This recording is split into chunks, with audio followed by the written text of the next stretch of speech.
Hey everyone, welcome back to The Explainer. Today, we're climbing to the absolute top, the absolute pinnacle of the astrological birth chart. We're talking about the 10th house. This is the celestial zone that governs your career, your public reputation, and the ultimate legacy you build in the world. So, if you've ever looked at a birth chart and wondered exactly where your professional aspirations and social standing map out, you are absolutely in the right place.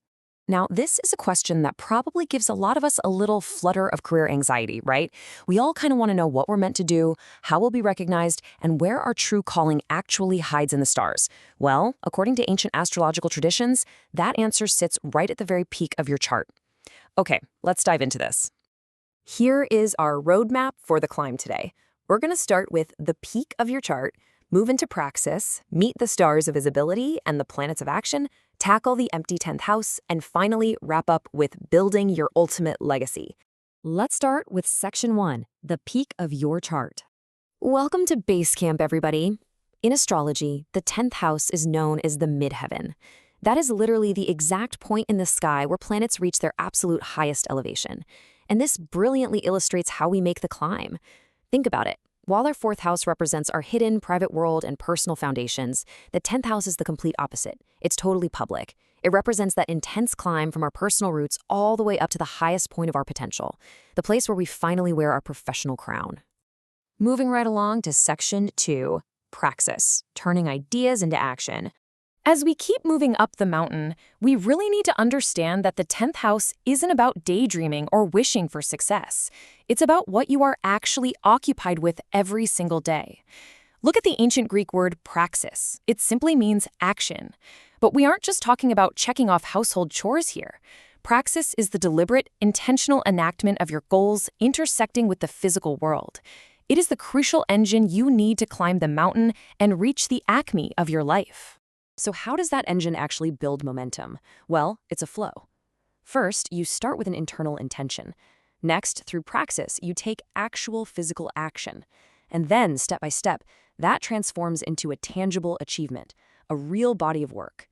In the grand journey of the soul, this flow is exactly how you find your true vocation.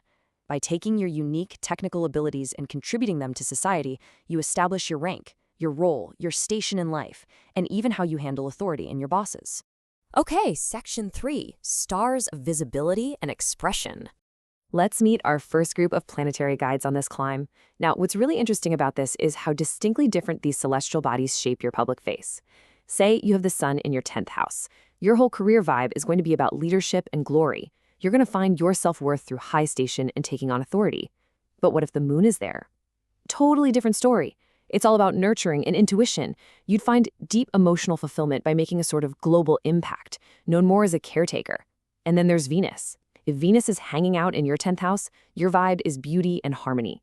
You'll likely be drawn to creative industries, bringing incredible artistry, charm, and professional grace to everything you do.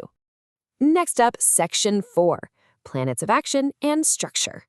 Let's shift gears to our second group of planets. These guides are all about the raw mechanics, the drive, and the disciplined expansion of your career. And the contrast here is pretty wild. First, Mars brings this vibe of dynamic action. It's a courageous, impulsive drive. People with this placement aren't afraid to fight for their spot, often crushing it in high-stakes fields like engineering or athletics. Jupiter, on the flip side, is all about expansion and fortune. If you've got Jupiter here, expect optimistic thought leadership and honestly natural promotions, just broad luck. And finally, Saturn, the ultimate cosmic micromanager. Saturn brings discipline and management. Success here might come with some early blockages, but it builds enduring structure and resilience that truly ages like a fine wine. Now, let's rapidly run through a few other powerful chart features that can shape this area.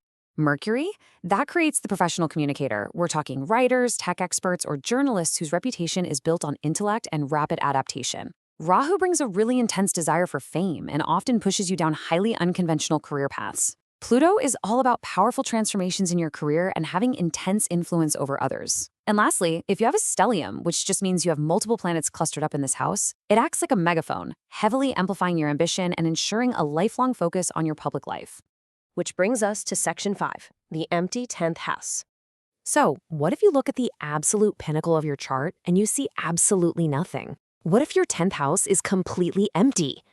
Take a deep breath. This is a huge point of tension for a lot of people, but no, it absolutely doesn't mean you're destined to have zero career or live in your parents' basement forever. So the crucial point is that an empty 10th house simply means the focus of your chart is just interlinked somewhere else. The midheaven still exists for you. It basically acts as this roving point that pulls your career topics into other houses, managed by whatever planet rules the sign on your 10th house cusp. For instance, if your midheaven crosses over into the 9th house, your career might involve travel or higher education. See? You still have an incredibly rich public path. It's just tethered to a different area of your life. And finally, Section 6, Building Your Ultimate Legacy.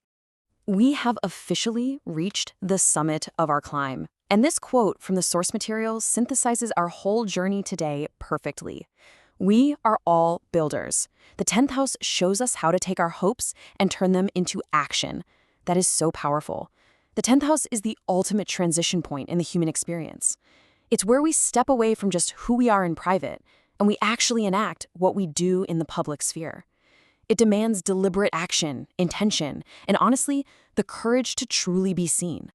By embracing the visibility and the responsibility of the midheaven, we find the strength to rise up to the absolute peak of our potential. So as you look toward your own summit, I want to leave you with this. What kind of crown will you wear in your professional life? How will you take your internal hopes and deliberately build a legacy that lasts? Thank you so much for climbing with us today on The Explainer. Keep exploring, keep building, and we'll catch you next time.